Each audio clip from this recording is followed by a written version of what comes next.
retrace these exact steps and see that hidden valley for yourself, this entire epic trek is detailed out. Oh yeah, we should definitely mention where to find this. For sure. The gear lists, the route maps, and even how to find vetted, masterful guides like Autumn. This is all detailed in David's standing at guidebook, 3,560 Which is basically the Bible for this stuff. It the is. heavy, And it's available right now on his website, thelongestwayhome.com. So you can literally plan this totally exact cleared route. up. Right. I highly It was a recommend crisp, checking that out. brilliant, fiercely bright morning in the Himalayas.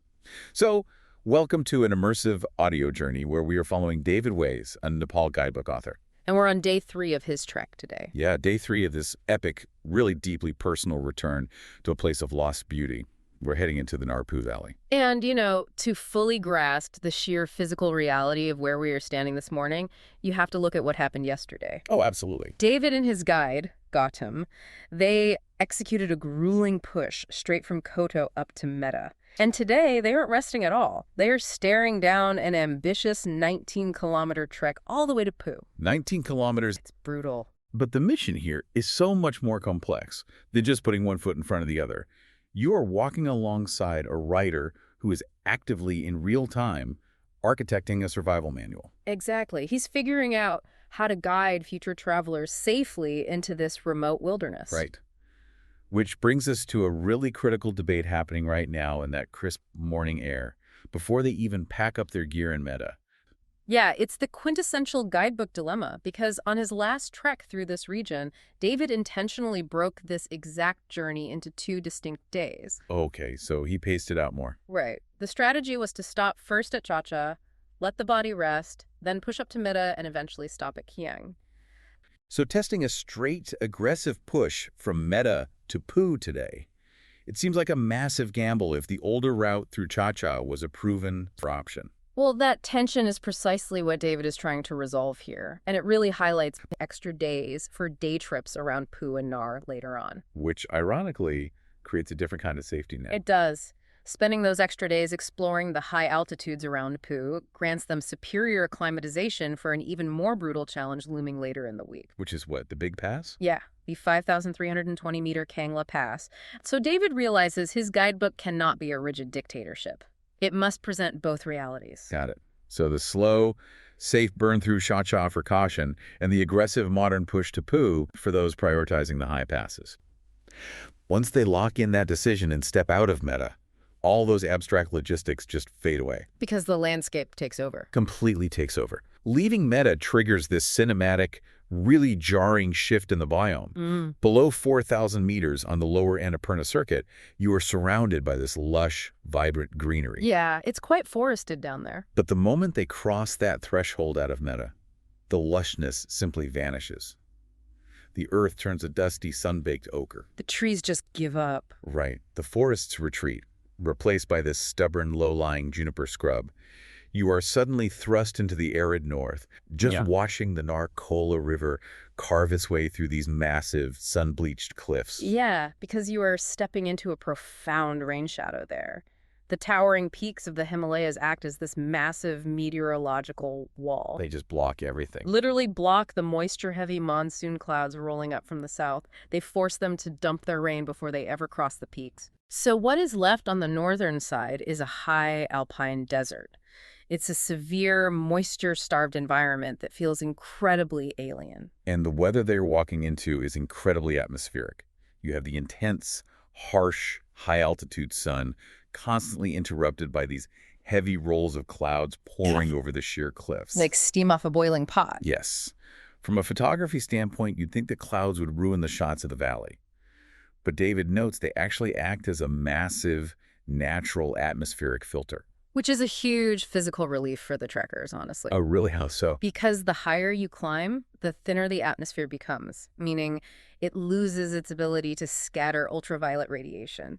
The UV index at 4,000 meters is blistering compared to sea level. Well, so you just cook up there. Basically, yeah. Those dramatic rolling clouds are actively shielding them from severe solar radiation. That makes so much sense.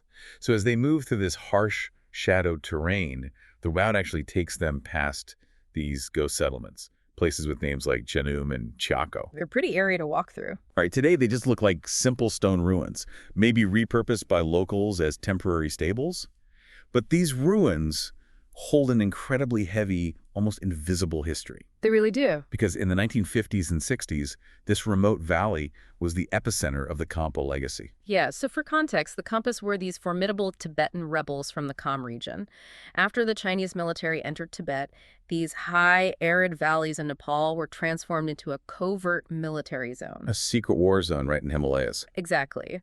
The Khampa guerrillas utilized the impossibly rugged terrain of the Nar Phu region as a staging ground for cross-border resistance. And the logistical backing for this resistance came directly from the CIA. That just fundamentally changes how you view the landscape. It definitely shifts your perspective. I mean, you are walking through this ancient, serene Buddhist environment, draped in prayer flags. Yeah. And then you realize the geography itself was the front line of a Cold War proxy conflict. And the tactical logic of the geography is undeniable. Until 1974, this entire region was locked down. Because you can't exactly drive a tank up there. Right. An army cannot easily march a mechanized force up a sheer slate cliff at 4,000 meters.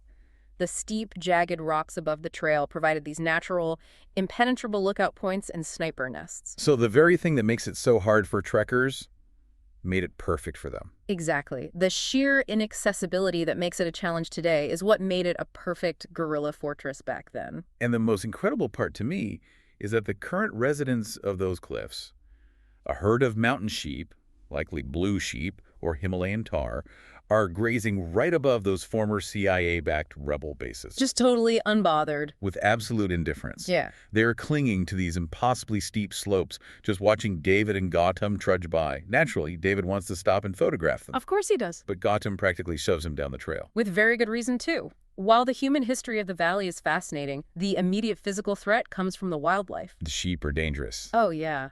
Those mountain sheep are notorious for what guides half-jokingly call sheep artillery. Sheep artillery. I love that. As they graze and move across the loose slate, they frequently kick rocks, sometimes massive stones, directly onto the trail below. Oh, wow. So it's a real hazard. Absolutely. Lingering under a herd at this altitude is a massive, unnecessary risk. A literal falling rock hazard courtesy of the local wildlife. Good to know. So after navigating away from the sheep about 4 hours into the trek, the claustrophobic valley opens up entirely. It's a huge relief when it does. They arrive at Kiang, sitting at 3,840 meters. It feels like an oasis of lost beauty. You're standing in this wide-open pasture, and suddenly you are hit with these breathtaking, entirely unobstructed views of Pazong Peak and the sprawling Annapurna II. And King represents this really crucial anchor point in the region's cultural preservation. How so? Well, unlike the bustling tourist streets of Tamil and Kathmandu, or the highly commercialized lakeside resorts of Pokhara, the tea houses here are untouched by modern renovation. Oh, that's refreshing. Yeah, they retain the gritty, authentic warmth of traditional mountain lodges. That sense of deep time is really amplified when David looks up from his lunch at the tea house. Because high above them, cut directly into the sheer vertical rock face, are these small, dark openings. The sky caves. Yes, the sky caves. These are ancient, unexcavated architectural marvels. The sky caves are estimated to be over 2 millennia old. They serve as a direct cultural thread connecting the Nar Phu Valley to the neighboring, highly secretive region of Upper Mustang. I just cannot stop thinking about the sheer human will required to construct these.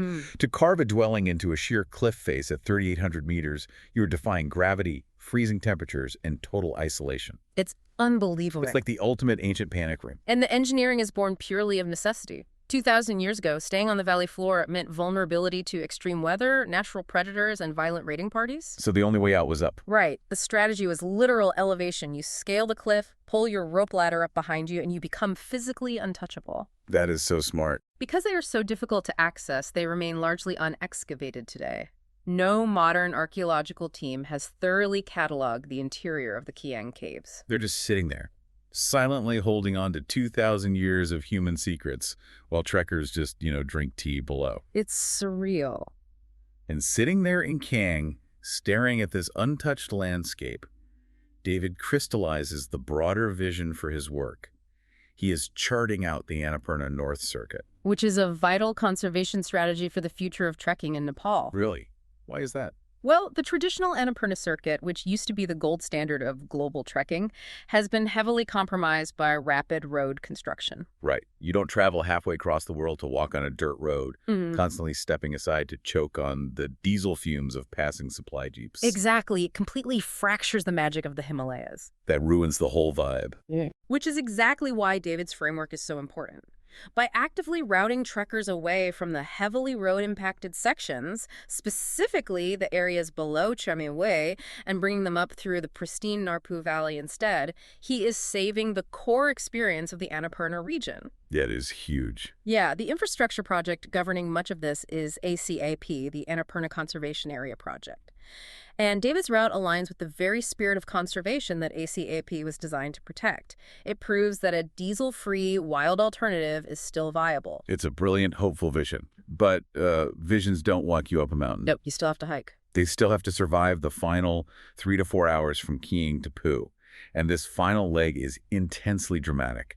The wide, comforting pastures of Kiing just vanish. The landscape shifts again. Drastically. The terrain radically narrows and the cliffs literally press in on both sides of the trail.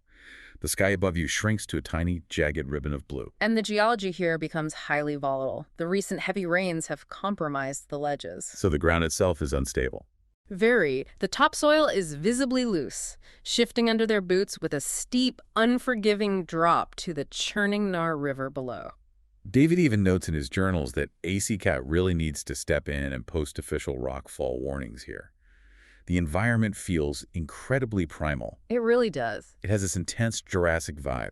You feel impossibly small, navigating a landscape that looks like it hasn't changed since the tectonic plates first smashed together to form the Himalayas. And that juxtaposition of eras is everywhere. You have the ancient geology, but you also have the evolution of human infrastructure side by side. Yes, that was so fascinating. At one point, to cross the churning river, they have to walk over this weathered, precarious, ancient wooden bridge that is sitting right next to a newly constructed metal suspension bridge. Just a perfect visual metaphor. It is the old world and the new world layered right on top of each other.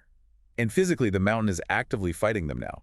They have crossed the 4,000-meter mark. And 4,000 meters is a real physiological threshold. The air just feels different. The barometric pressure is low enough that every single breath delivers significantly less oxygen to your muscles. The fatigue is no longer just muscular, it is systemic. It just drains your whole body. Right. Altitude transitions from a metric on your map into a heavy physical presence pressing against your chest. But just as the exhaustion peaks, the claustrophobic gorge curves, and they're greeted by an architectural masterpiece of nature. It's an incredible sight. Guarding the entrance to the village of Phu at 4,010 meters is a massive, monolithic, natural rock gatehouse. It is draped in heavy, blustering prayer flags, whipping violently in the wind. It's so cinematic. It is the most awe-inspiring spiritual threshold you could ask for. It acts as a definitive medieval fortress entrance, completely isolating the settlement from the lower valleys. And yet, right next to this ancient, wind-battered natural gate, there is a brand new, perfectly painted sign that reads, "No smoking area." It is a phenomenal collision of realities. I laughed out loud when I read that. A modern administrative public health directive bolted onto a 4,000-meter ancient outpost. It is the perfect comedic relief after a brutal 19 kilometers.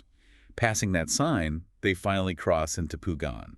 And if we look at the linguistics of that name, it perfectly encapsulates the geography. Oh, break that down for us. So in the local Tibetan-influenced dialect, Phu translates to head of the valley. And David points out a really nice linguistic parallel here based on his previous work, the Kathmandu Valley Heritage Watts book, noting that the suffix gan translates simply to village. Right, so Phugan is literally the head of the valley village. Makes perfect sense. It is the ultimate northern settlement, serving as the final permanent human anchor before the terrain gives way entirely to the high Tibetan borderlands. Visually, the village is a masterclass in survival architecture.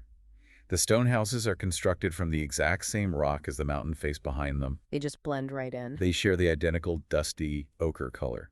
If you're looking from a distance, the village is perfectly camouflaged. It's invisible.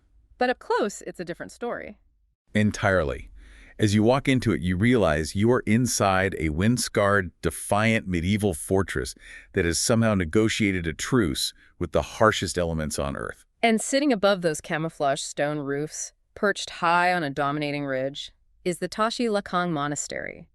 It serves as the spiritual epicenter for the entire region. The history tied to that monastery is immense. Local traditions hold that the site was originally consecrated in the 8th century by Guru Rinpoche. Yeah, the foundational master who spread Buddhism across the Himalayas. Exactly. And that specific historical lineage means the monastery isn't just a place of worship. It remains a site of political and spiritual contention today between the Chinese government and certain Tibetan Buddhist factions. So it's still highly relevant. Very much so. It is a living, breathing institution, currently home to Lama Karma Sanamran Rinpoche, maintaining centuries of tradition in an incredibly isolated environment. To end a punishing 19-kilometer trek in the shadow of that monastery is just profoundly humbling. Let's play ourselves into that final moment of the day. The sun going down changes everything. It does. You are sitting inside a basic, unheated stone lodge with David and Gautam. The sun has dropped behind the peaks, and the temperature plummets instantly. It gets freezing fast. Outside, you can hear the wind absolutely howling, tearing through the narrow stone passageways of the village. It is the signature wind that this valley is known for. For David, the exhaustion is paired with a deep sense of validation. The massive gamble of the day was successful. They actually made it. Pushing straight through from Meta to Phu proved that the aggressive one-day itinerary works for strong trekkers, setting them up perfectly to tackle the Kangla Pass in the days to come. But the journey also cemented the absolute necessity of the alternative. He knows his guidebook will detail the slower protective route through Kiang and Cha-Cha. Because he felt how hard it was. He has walked the grueling path, and he knows exactly why the safety net must remain for those who need it. The responsibility of the guide is fulfilled. He has documented both the ambition of the modern trekker and the unforgiving reality of the mountain. As they rest in that stone lodge, listening to a wind that very few humans will ever experience in person, you just feel the weight of this lost beauty. They're sleeping at 4,150 meters, standing on the very threshold of the Tibetan plateau. It's incredible to even imagine. It leaves you with this incredible restless anticipation. Yeah. We've survived the brutal push to get here, but what untold secrets, what massive, unimaginable mountain vistas are waiting for them tomorrow when they step out into the freezing morning air and take a full exploration day in Phu, standing right on the absolute edge of the Tibetan border. Tomorrow's acclimatization day will reveal exactly what this fortress village has been hiding from the rest of the world. I simply cannot wait to find out. Keep exploring and keep wondering what is waiting for you over the next ridge. If you want to trace these exact steps and see that hidden valley for yourself, this entire epic trek is detailed out. Oh yeah, we should definitely mention where to find this. For sure. The year lists, the route maps, and even how to find vetted, masterful guides like Gautam. It is all detailed in David's guidebook, Trekking in Nepal. Which is basically the Bible for this stuff. It is. And it's available right now on his website, thelongestwayhome.com, so you can literally plan this exact route. I highly recommend checking that out. All the links to the website and the books are in the show notes, so be sure to check those out. And while you are there, do please like and subscribe to our journey here so we can keep bringing you these incredible hidden corners of the globe. Keep exploring, keep stepping off the beaten path, and we will see you on the next one.